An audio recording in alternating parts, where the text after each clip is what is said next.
Yes.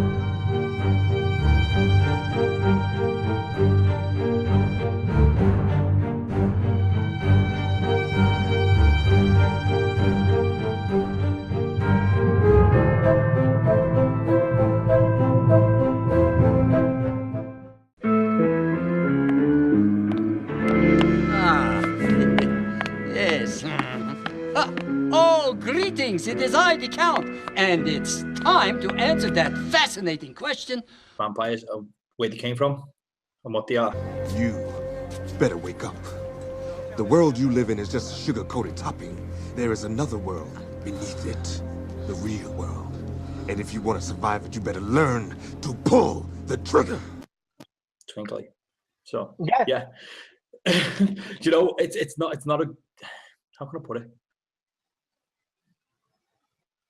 It's myth and folklore, dude. Straight into it. Weird. It's weird. It's gone from apprehension, twinkly Volvo driving Pacific Northwest heartthrobs who hate werewolves and have 4 or 5. I'm going to be correct on that one. So, nevertheless, straight into the origin of it. To be fair, are you cool with that? Yeah, let's do it. Cool. So what I found, which on my bit of research was, so a vampire is being from folklore that subsists by feeding on the life essence, generally in the form of blood, of the living. In European folklore, vampires were undead beings that often visited loved ones and caused mischief or death in the neighbourhoods they inhabited whilst they were alive. So it's a bit of a weird one, that. Now, they do fall across many different types of, like, not religions, but different types of populations and civilizations. There's always seemed to have been a story of something undead blood, whether it be in human form or animal form.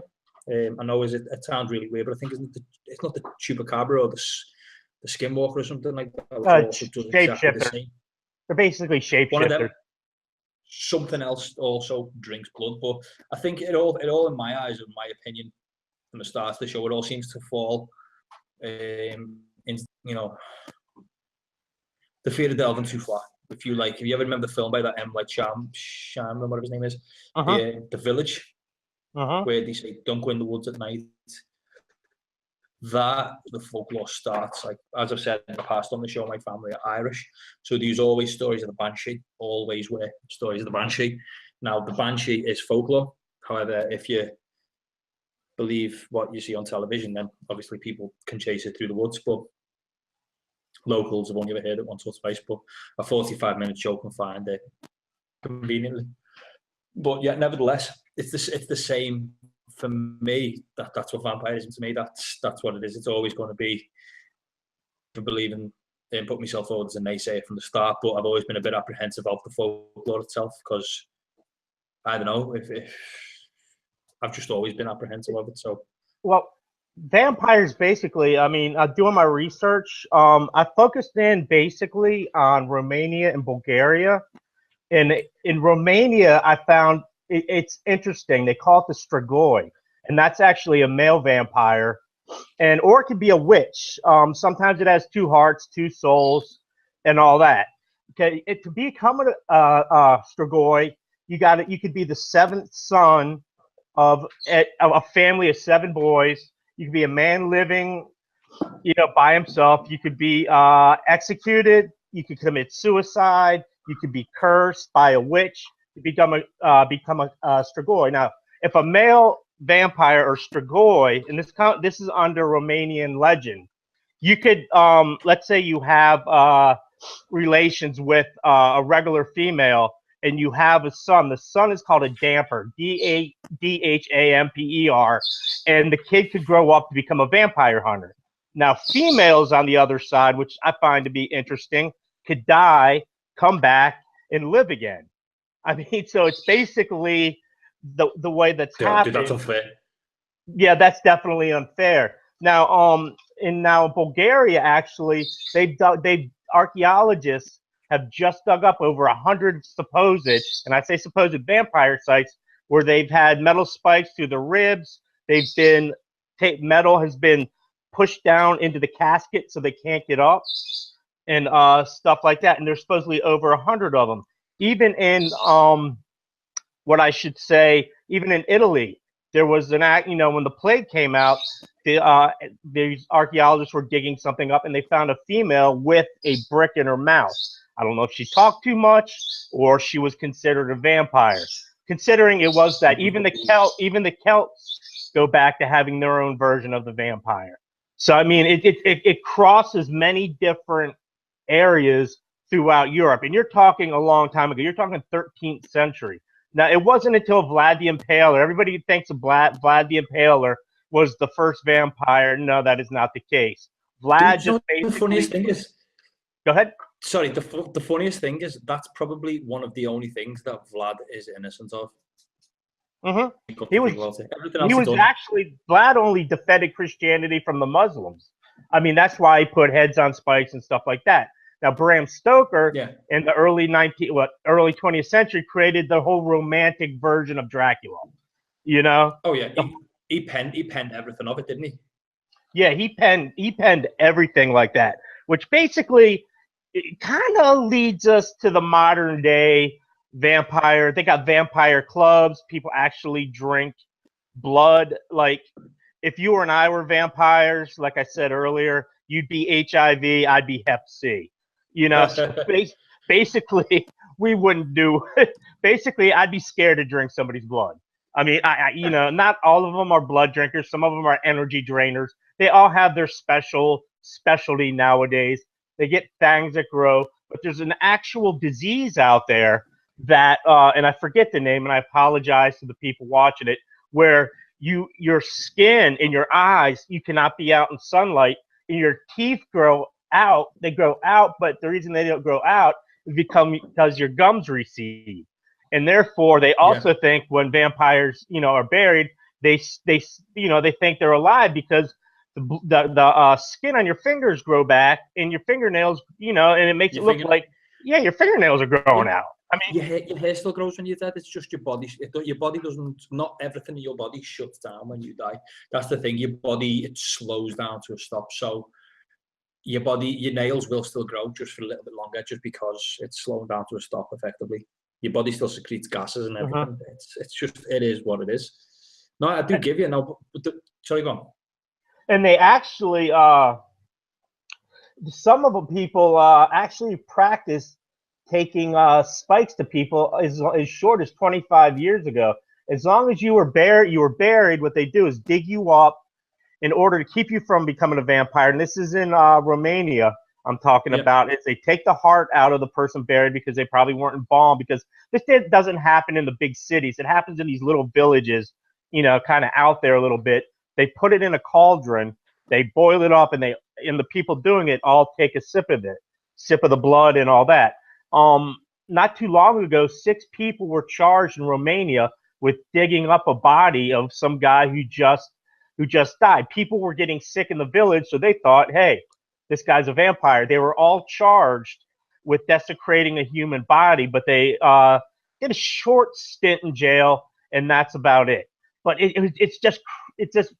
I think what humans do is far more creepier than what a supposed vampire or strigoi or vampire in Bulgaria, as it's pronounced, can do.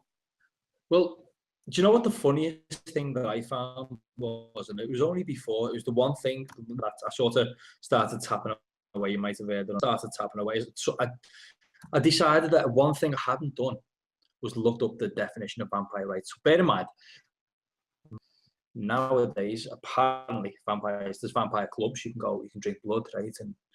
And self-proclaimed vampires can go and drink blood. Okay, so if I was a policeman, if I was a policeman, then I'd have a uniform. I'd have some form of warrant badge. I'd have my handcuffs. If I was in America, I'd have a gun. I'd have a social security.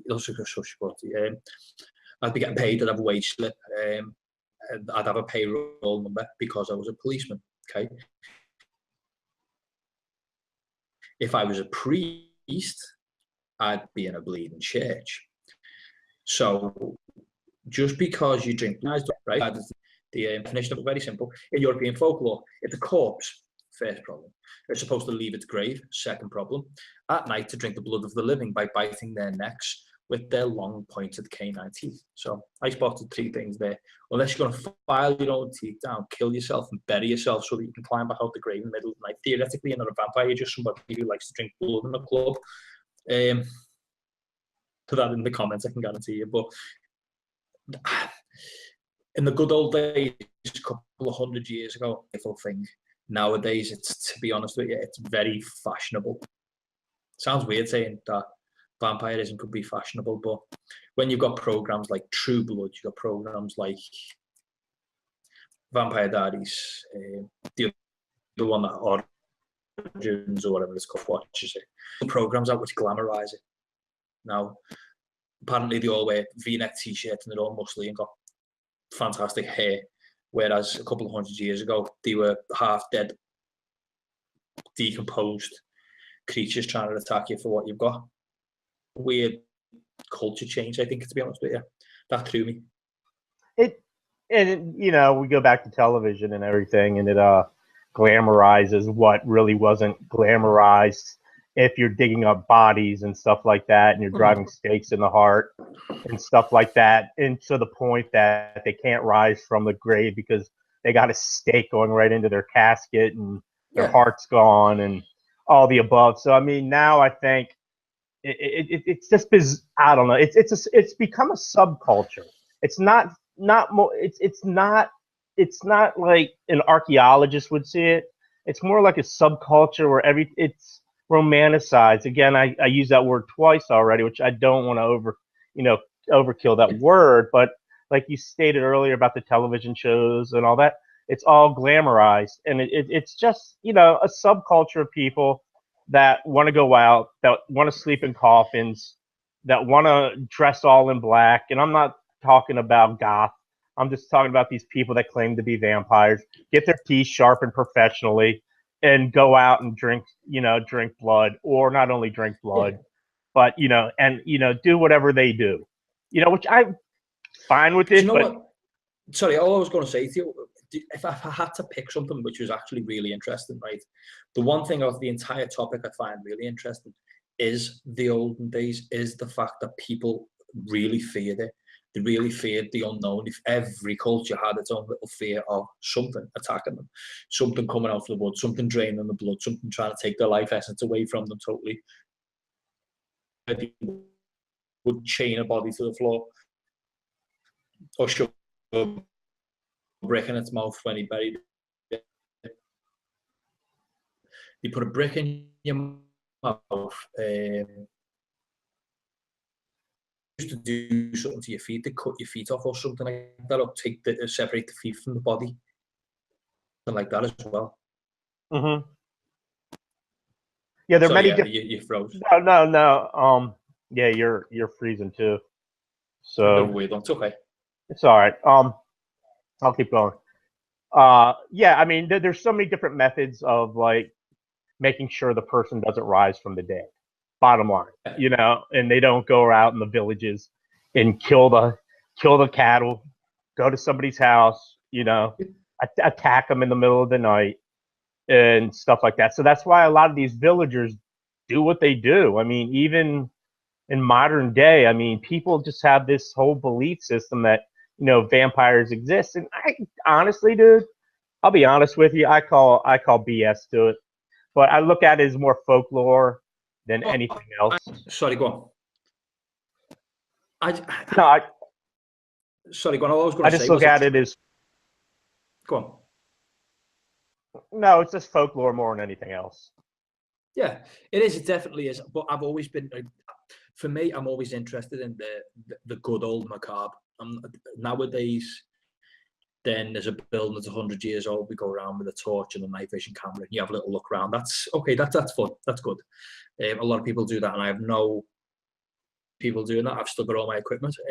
It's something I haven't touched in a while, but it doesn't mean I never will. In the background, in case I do decide to do anything. However, for me, if I could sit there and just take a snap like back then, to be walking down a dark. Oh, best way of wording it. I love York. To give you an idea, I absolutely love York. It's a brilliant place. There's these roads and these alleyways called Snickleways, It's a really stupid word, Snickleway, but a Snickleway is a little tiny alleyway. You could be walking down a road, and in between two buildings is this little tiny passageway, about a metre wide, maybe a little bit wider, and it leads to this little hidden part of York, and York's peppered with them. They're all over the place. I've found a few, not all of them. I will go back in November and find more if I can help it. But basically, those little alleyways and knowing something could be behind you, something could be watching you. That type of macabre, that for me is far more interesting than nowadays, effectively. So it's the same as, like, if you were to look at vampirism, nowadays it doesn't have the same, it doesn't have the same social standpoint, or the same standpoint, not social standpoint. It does not have the same standpoint today as it did a couple of 100 years ago when you're going through the woods at night trying to get back to your home and you hear a noise. It means something then. Nowadays, it's not the same. That's really interesting, some of the things to do. Well, you know, they blame a lot of people for witchcraft too. I mean, if you think about it, in these villages and places like that, I mean, witchcraft, I mean, look what happened in Salem. I mean, you talk about all those people hanged, and Giles Corey was smushed with a bunch of rocks with a board on him and stuff like that, till he admitted he was a witch. But I mean, you go back to the whole vampire thing, and what I find interesting is what the archaeologists are pulling up. I mean, they're pulling up these bodies that you could tell. I mean, they could tell right off the bat that the idea of a vampire truly existed in the 13th century. So we're talking about the 1200s, you know, at that point in time. And I don't know, it blows my mind. I would love to be on a dig where they actually find something like that, just to say, hey, you know, that's pretty wild. I was there when it happened, you know, or not happened, but I was there when they dug up the body and stuff like that, which is a bit ghoulish of myself. But at the same time, if it's done right, I mean, I'd love to find. God, man, I'd give my left arm to be able to do that. So I'd be running around like this, going, let me go to a dig, let me go to a dig. You know, it'd be massively interesting. I'll give you that. Here's one for you, right? When I was doing my research for this, and I decided to check out the origin of vampires, right? What I came across, which I thought was a bit of an interesting one, because it doesn't carry any familiarities to what we're used to know from folklore, is those who are familiar with the story of the origins of vampires will recognize the importance of the moonlight goddess Selene, or Selene, in vampire history. She is considered the mother of all vampires, though technically she lived and died a virgin. It was her blood mixed with her husband Ambrogio's that gave him the power to create new light through their children, as they were called. She never got to know her during her lifetime. They are regularly in touch with her in the form of the moonlight she shines down upon them with each night. But it's also no surprise that Selene maintains a position of great reverence amongst all vampires, and it is forbidden to speak ill of her, as she is considered both mother and guardian angel amongst all vampires. Now, this lady, Selene, I'm sorry, I keep getting her name wrong. Apparently, there's a spell, okay, or as we like to call it, poem, which was apparently, if you recite it, then apparently a poem / spell which is put there to ask for the specific assistance from Selene to help assist you to become a vampire. Okay, so basically, it's basically like dialing 999 when you need some help. This must be the same concept. You basically drop this a message and something happens. So Selene's spell, it goes like this: "O goddess of the darkness, mother of the immortal, let me be reborn as your child. Let your light absorb my own. Allow me passage to the darkness, as from your immortal womb, to the arms of your children, to whom I will call my brother. O moonlight, let me be reborn as your child. Guide the dark ones to me on again," which is apparently what you say, and then. So basically tonight, you're just going to be locked onto your wife's neck just by saying that right there.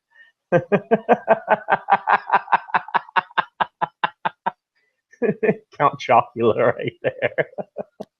Screwed up now. Do you know what the worst part about it is? If I didn't have a soul before now, I've definitely not going after this, unless I'm one of the other ones we were talking about before with their 2 souls. Yeah, I think So- you got 2 so- souls, dude. So you got one to. It's like 9 lives of a cat. You got 2 souls. You got one to. You spent one. You got one saved in the bank, so you're good to go. Oh, cool beans, cool beans. Have you got anything more to add with regards to vampires? Because I've got something else. That I thought when I brought, the reason I brought this idea up was because I kept reading in the Hello? Telegraph. I kept reading in the Telegraph about these Bulgarian archaeologists digging up these supposed vampires, and then I found that one in Italy of the lady with the brick in her mouth, which it'll be shown on the screen while this goes on. But basically, when it comes down to everything, it so predates, the modern version of what a vampire is that I just say they don't exist. I mean, you can call yourself one. It's like having a mohawk and calling yourself a punk rocker. It doesn't make you a punk rocker. It's your actions that make you a punk rocker. So basically that's the way I look at it. I think I slightly agree with you. All small basis that, how can I put it? I've seen nothing, I've heard nothing other than a few substantiated accounts a few hundred years ago, people seeing something in the dark, right? There's no more. I've got a little bit of skepticism. Before we go any further, ask the questions that appeared on site. The vampires and werewolves hate each other. Hate each other. I've never stopped to ask either of them that question. Vampire lineage. I find your website very interesting and quite more realistic to other websites I've searched. Realistic before searched. Okay, wow. How many vampire spells are there? Because just worked out. Do vampires have special powers such as mind reading, ability to compel other people, and seeing into the future? In brackets, the vampire dies. Are vampires always evil? No. How do you invite one into your house? Step over the stoop. I'm loving these questions. Exactly. Where can I find the real vampire? Dead. Good question. Good dead question. With a spike in its chest. Yeah. I don't know where to go with that one. The life and death of vampires, but apparently they're already dead, so that doesn't matter. Is reading about vampires dangerous? My mum showed me an article which said because it's when we read about them. Is this true? Oh my god. Strange vampire name. Vampire personalities. Oh my god, that's fantastic. Vampire prevention. Can vampires fly? Vampires versus humans. Who'd win in a fight? Who attracts vampires? Oh my god, the best question, and I'm not even messing. I'm going to even screenshot this. Do vampires glitter? Can you bite me, please? Answer: no. I love these questions, dude. You know what? You know when you look at a website, you think, what the fuck? Do vampires exist in India? Are vampire novels accurate? Vampires and garlic? What's like drink? Special weapons. Oh my god! Do you know have you ever heard the saying, you give somebody an inch and they take a mile? Oh yeah, oh yeah, oh yeah. There's vampirism for you. Absolutely love it. Dude, honestly, man, honestly, it goes down to folklore, man. It's just straight folklore. It does, but you know, in the same breath, right? We've actually brought up better folklore on this show. Just poo-poo the entire show, not by any stretch, right? Because I think it's interesting to talk to get it out in the open. But with regards to, we had a long show about a year ago on here about Vlad Tepes, Vlad the Impaler, and about what he used to do to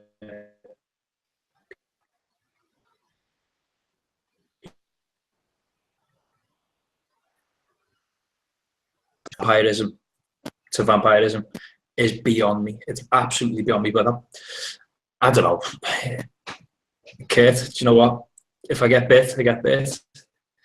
If you don't hear anything from me tomorrow, then chances are I was totally wrong. And if that is the case, guys, if I do get bitten tomorrow, just give a thumbs up on the video. Don't worry, I'll be there could... with a stake in your chest, dude. I'd expect you to actually jump on a plane and come over and rip a leg off. It'll be rip a leg off one of the chairs and just drive it through my chest. It's Liverpool, honestly. Take a red eye and I'll be over there. It's Liverpool. If anything like this happened, I'm pretty sure I would have been killed by the time I got in the street, especially just for my shoes. Oh my God.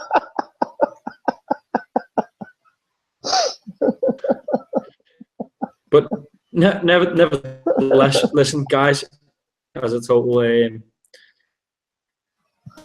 has a different belief to us with regards to vampires, please do us a favour, just drop us a message or drop us a comment in the comments below.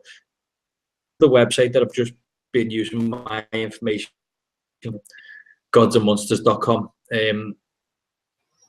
I'm not saying anything towards what the guys got on the website. I think the questions that are on there, I think are user submitted questions, because if anybody ever asked me the vampires sparkle, I'm going to agree with them and say why not, because everything else about it's quite surreal, to be bleeding fair. Oh God. So have you got anything else to add to this one, Kurt?